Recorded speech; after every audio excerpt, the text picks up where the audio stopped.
Okay, सो तो अब असल मरहला आ पहुंचा है, मेन क्रूशियल टाइम, जब आपने अपना एफिलिएट मार्केटिंग का प्रैक्टिकल जर्नी स्टार्ट करना है। सो अब तक हम इंट्रोडक्शन देख रहे थे, स्कोप देख रहे थे, कौन लोग कर सकते हैं वो देख रहे थे। तो ये सारा कुछ अभी थ्योरी बेस्ड था। आई होप कि आप लोग मोटिवेटेड होंगे, एक्साइटेड होंगे इस जर्नी को स्टार्ट करने में, और आपको अपनी मंजिल थोड़ी थोड़ी नज़र आने लग गई होगी इंशाल्लाह ताला। तो अभी हमने कंसंट्रेटेड रहना है और बिल्कुल फोकस्ड, इधर उधर आपने देखना नहीं, पलक आपने झपकना नहीं, क्योंकि अभी जो मेन क्रूशल सीन है वो स्टार्ट होने वाला है। सो पहली चीज़, बुनियादी चीज़ जिस पे आपकी एफिलिएट मार्केटिंग के, चाहे वो ब्लॉग हो या चाहे आप एसईओ के थ्रू उसको रैंक करने की कोशिश करें, जो आपका मेन क्रूशल चीज़ है ना, जिस पे बहुत ज़्यादा percentage of your success rely कर रही होगी, वो होगी आपकी नीच सिलेक्शन, जिसको हम नीच रिसर्च भी कहते हैं। सो सबसे पहले हम देखते हैं कि ये नीच होती क्या है, व्हाट इज़ नीच। नीच एक ऐसा टॉपिक है, एक ऐसा कैटेगरी है, या माइक्रो कैटेगरी है, ये एक ऐसी समझ लें कि एक पॉइंट है जिसके बारे में दुनिया सर्च करती हो, या जिसकी कोई स्पेसिफिक ऑडियंस मौजूद हो, या मतलब वो हर वो चीज़ नीच है जिसके बारे में सर्च होती है। सिंपल सी अगर मैं आपको बात बताऊं, सो मेरे सामने अगर कैमरा है, ये नीच है। मेरे सामने अगर कोई गार्डनिंग है, वो नीच है। होम बेस कुछ हो रहा है, वो नीच है। किचन की जो एक्सेसरीज हैं वो नीच है। तो जो कुछ भी हम जिस पे भी जिसके बारे में ऑडियंस हमारे पास मौजूद है, जिसके बारे में लोग सर्च करते हैं, हर वो चीज़ नीच है। और निच की आगे कुछ कैटेगरीज है, वो भी हम एक्सप्लोर करेंगे। सो आई होप कि मैंने बड़े आसान से अल्फाज में आपको ये समझा दिया होगा कि नीच होती क्या है। अब मज़ीद इसको अंडरस्टैंड करते हैं कि नीच इंपॉर्टेंट क्यों है, क्या होती है, कैसे ढूंढते हैं, और ये इतनी ज़्यादा इंपॉर्टेंट क्यों है कि मैंने कहा कि ये मेन हमारा जो मेन सक्सेस का जो राज है, वो हमारी अच्छी नीच की सिलेक्शन में है, अच्छी नीच रिसर्च में है। जब मैं सिलेक्शन का जिक्र करूँ या रिसर्च का जिक्र करूँ, तो बहुत ज़्यादा कन्फ्यूज़ नहीं होना, ईजी रहना है। ये कोई हार्ड एंड फास्ट रूल्स नहीं है, कोई कोई बहुत ज़्यादा इस पर स्ट्रिक्ट नहीं रहना आपने, बिल्कुल लूज लूज खेलना है हमने, और बिल्कुल ईजी होकर काम करना है। अगर थोड़ी बहुत गड़बड़ हो भी जाए तो कोई मसला नहीं है, ईजी रहना है। क्योंकि पीस ऑफ माइंड के साथ फोकस होके और टेंशन स्ट्रेस लिए बगैर काम करेंगे तो इंशाल्लाह ताला सक्सेस जो है ना, वो पक्की है इंशाल्लाह ताला। तो नीच, व्हाई इट इज़ इम्पॉर्टेंट। नीच इंपॉर्टेंट इसलिए है कि ये बुनियादी वो टॉपिक है, वो कैटेगरी ऑफ टॉपिक है जिसके बारे में आप वेबसाइट बनाने जा रहे हैं। आप रैंक करने में कामयाब होंगे या नहीं होंगे, आपको कंटेंट अरेंज करने में प्रॉब्लम होगी, नहीं होगी, लैंग्वेज नीच की कौन सी होनी चाहिए, प्रॉफिटेबिलिटी कैसे चेक करते हैं, मुझे कैसे पता चलेगा कि ये नीच मुझे कितना पैसा दे सकती है, या उस नीच की इंटेंट क्या है। वो लोग जब उसके बारे में सर्च करते हैं तो वो एक्चुअली चाह क्या रहे होते हैं, क्या क्या वो फाइंड आउट करना चाहते हैं, क्या जानना चाह रहे होते हैं जिसके बारे में वो लोग सर्च कर रहे हैं।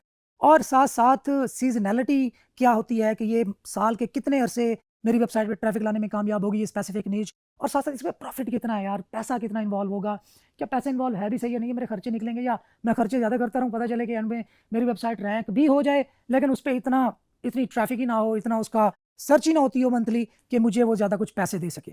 तो ये बहुत कुछ कंबाइंड होता है नीच सिलेक्शन के प्रोसेस में। तो अभी जैसे हमने जिक्र किया कि यार नीच सिलेक्शन सबसे, मैं कहता हूँ, बहुत ही ज़्यादा इंपॉर्टेंट हमारा पॉइंट है हमारे एफिलिएट मार्केटिंग के जर्नी में, और ब्लॉगिंग और एसईओ के साथ अगर हम एफिलिएट मार्केटिंग कर रहे हो तो उस सिनेरियो में। अच्छा, अब बिगिनर को कौन सी नीच सेलेक्ट करनी चाहिए, ये बड़ा एक इंपॉर्टेंट क्वेश्चन है। क्योंकि मोस्टली आप में से जो लोग होंगे बिगिनर्स होंगे, डेफिनेटली एक्सपर्ट्स भी आएंगे ये देखने, लेकिन बिगिनर के लिहाज से ही हमने बिगिनर फ्रेंडली इस कोर्स को बनाना है, ताकि सब लोग इसे इस्तेफादा हासिल करें। तो बिगिनर के लिए किन चीज़ों को ख्याल रखना चाहिए नीच सेलेक्ट करते वक्त? सबसे पहली और सबसे बुनियादी और सबसे इंपॉर्टेंट चीज़, अगर आप बिगिनर हैं और एफिलिएट मार्केटिंग में जंप करना चाह रहे हैं, सबसे पहली चीज़ जिसका आपने ख्याल करना है कि जिस नीच को आप सेलेक्ट कर रहे हैं उस पे कंपटीशन लो से लो हो, कम से कम हो, ताकि हमारी जो रैंकिंग है उस तक का जो जर्नी है वो कंपैरेटिवली आसान हो। डेफिनेटली आसान नहीं होगा, बिल्कुल आसान, बिल्कुल स्मूथ नहीं होगा, लेकिन हम उसको आसान से आसान करने की कोशिश करेंगे। जब हम अपने एफिलिएट की जो निचीज़ हैं वो चूज़ करेंगे जिस पे कंपटीशन कम से कम हो।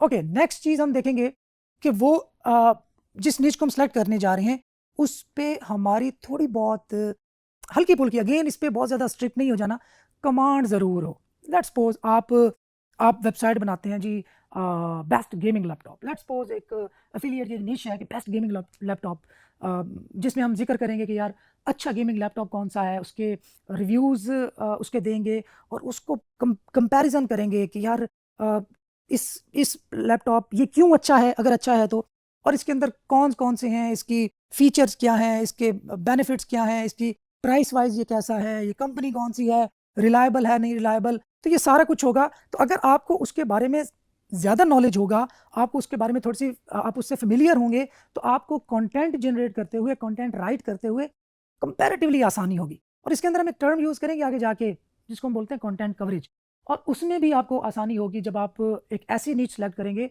जिसका कंपटीशन लो हो और उसके बारे में आपको नो हाउ होनी चाहिए।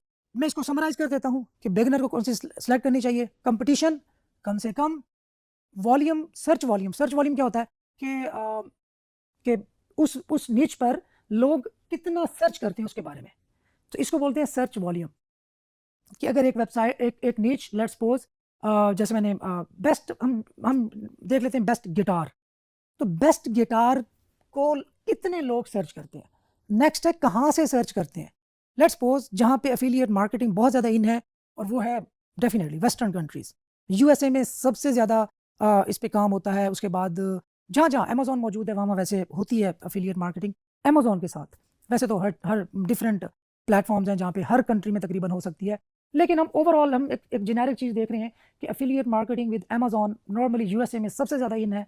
उसके बाद जहाँ जहाँ पर अमेजोन मौजूद है और जहाँ जहाँ पर अमेजोन के ज़रिए शॉपिंग होती है, वहाँ पे अमेजोन एफिलिएट हम मार्केटिंग कर सकते हैं। आप ऑस्ट्रेलिया देख लें, आप कनाडा देख लें, यूके, मतलब यूएसए के बाद यूके सबसे बड़ी मार्केट है। उसके बाद ऑस्ट्रेलिया, न्यूजीलैंड, यूरोप, अब सऊदी अरेबिया में आ गई है, इवन गल्फ की बहुत सारी कंट्रीज़ में कदम रख चुका है अमेजोन। सो बिगिनर को वो नीच सेलेक्ट करनी चाहिए जिस पे कंपटीशन लो हो, सर्च वॉल्यूम बेहतर हो, मतलब लोग ज़्यादा सर्च करते हैं उसके बारे में। अब ज़्यादा सर्च से क्या मुराद है ये हम थोड़ी देर बाद देखेंगे। अच्छा, नेक्स्ट है कि प्रॉफिटेबिलिटी कैसे चेक करते हैं। प्रॉफिटेबिलिटी होती है कि एक प्रोडक्ट अगर लेट्स सपोज हम एज्यूम करते हैं कि $100 की है, अगर वो $100 की एक प्रोडक्ट बिकती है तो हमें कितना कमीशन मिलेगा उसमें से, ये यहाँ से डिफाइन होगी प्रॉफिटेबिलिटी क्या है। लेट्स सपोज अगर एक प्रोडक्ट $10,000 की है तो उसमें से जो कमीशन बनेगा वो हमारा बहुत ज़्यादा बनेगा। अगर एक प्रोडक्ट $5 की है तो उसमें से जो कमीशन बनेगा वो कंपैरेटिवली कम बनेगा। लेकिन आपने, अगर आप न्यू भी हैं, आप बिल्कुल बिगनर हैं, आप बिल्कुल एफिलिएट मार्केटिंग का जर्नी जस्ट स्टार्ट कर रहे हैं, तो फिर आपने प्रॉफिटेबिलिटी को बहुत ज़्यादा फोकस नहीं करना। आपने वो फोकस करना है कि जिसको आप जल्द रैंक कर सके। क्यों, ये सवाल पैदा होता है क्यों। क्योंकि जो बिगिनर होता है उसको मेन जो कंसर्न होता है, जो मैंने अपनी पिछले तकरीबन 15 साल के ऑनलाइन एक्सपीरियंस में से लर्न किया है, वो ये है कि जब आप न्यू भी होते हैं और आप किसी फील्ड के अंदर एंटर होते हैं तो आपके पैनिक कर जाने की जो शरह होती है, जो परसेंटेज होती है, ये जो टेंडेंसी होती है वो ज़्यादा होती है। मतलब एक टाइम पे आपको थोड़ा सा लगा कि नहीं यार चीज़ें वैसे काम नहीं कर रही जैसे मैं चाहता हूँ, तो आप पैनिक करके आपने छोड़ दिया। इसी तरीके से अगर आपने कोई ऐसी नीच सेलेक्ट कर ली, अभी तो आपने थोड़ा सा आप कह देंगे यार एक्साइटेड हो कि आपने कहा जी नहीं नहीं मैं ज़्यादा पैसा कमाना चाहता हूँ, तो मैं ऐसी प्रोडक्ट फाइनल करूँगा जिसके अंदर प्रॉफिट बहुत ज़्यादा हो। लेकिन पता चला कि उस प्रोडक्ट का जो कंपटीशन था वो इतना हाई था कि आप एज अ न्यू भी उसको रैंक करने में बहुत जल्दी कामयाब नहीं हो सकते थे। तो अल्टीमेटली क्या होगा कि आप उस पर मेहनत कर रहे हैं, अपनी एनर्जी दे रहे हैं, टाइम इन्वेस्ट कर रहे हैं, दिन रात बैठ के उस पर काम कर रहे हैं, और वो रैंकिंग में उस हिसाब से परफॉर्म नहीं कर रहे जैसे आप चाहते हैं, तो अब क्या होगा, आप पैनिक करेंगे और उसको छोड़ देंगे। और हम ये नहीं चाहते कि आप एक दफ़ा इस फील्ड के अंदर एंटर हो और आप क्विट करें। No never, that's not the question even. तो नेक्स्ट, सीजनैलिटी क्या होती है जी। सीजनैलिटी में हम देखते हैं कि ये प्रोडक्ट साल में कहीं ऐसा तो नहीं होता कि किसी स्पेसिफिक ड्यूरेशन में बहुत ज़्यादा हिट होती हो। एग्जांपल देता हूँ, यूएसए की कोई ऐसी स्टेट है जहाँ पे सर्दी बहुत ज़्यादा पड़ती है, और मतलब दो मौसम होते हैं, एक समर होता है, विंटर होता है।